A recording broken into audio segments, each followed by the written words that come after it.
যোগ দিচ্ছেন আহমেদ সোহাগ। সোহাগ, সবশেষ পরিস্থিতি জানাবেন, আর ব্যবসায়ীরা ক্ষয়ক্ষতির বিষয়ে কি বলছেন?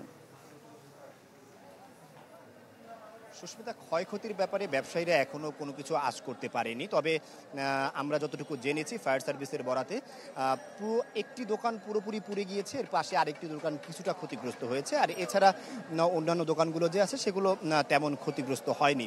ফায়ার সার্ভিস বেলা 12টার দিকে একটা ব্রিফ করেছে এবং তারা সেখানে জানিয়েছে যে আগুন এখন পুরোপুরি নিয়ন্ত্রণে আছে। এর আগে সকাল 9:30টার দিকে এই অগ্নিকাণ্ডের ঘটনা ঘটে গুলিস্তানের সুন্দরবন স্কয়ার সুপার মার্কেটের যে ইলেকট্রনিক্স প্রোডাক্টের একটি মার্কেট আছে সেই মার্কেটে। হিরন আরও মিনারেল ওয়াটার মাত্র 50 পয়সায় প্রতি লিটার।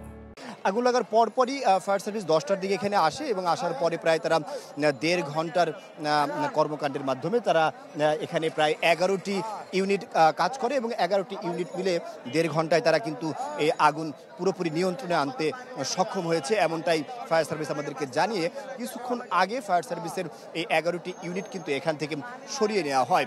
এর প্রেক্ষিতে আমরা দেখতে পেয়েছি আগুন লাগার পরই যে সকল দোকান মালিক এবং মার্কেটের কর্মচারীরা আছেন তারা কিন্তু অনেকেই, আমার পেছনের যে গেটটা আছে সেই গেটেও তারা অনেকেই হুড়োহুড়ি করছেন এখানে প্রবেশ করার জন্য, কিন্তু মার্কেট কর্তৃপক্ষ এবং পুলিশ যারা আছেন তারা কিন্তু তাদেরকে এখানে প্রবেশ করতে দিচ্ছেন না, কারণ এখানে নিরাপত্তার একটি ব্যাপার আছে।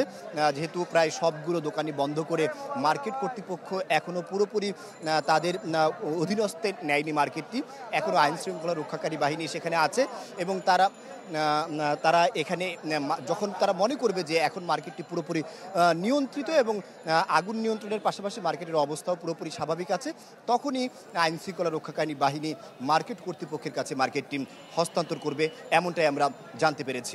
এই ছিল সুস্মিতা সর্বশেষ সুন্দরবন স্কয়ার সুপার মার্কেট থেকে। সোহাগ, আপনাকে ধন্যবাদ।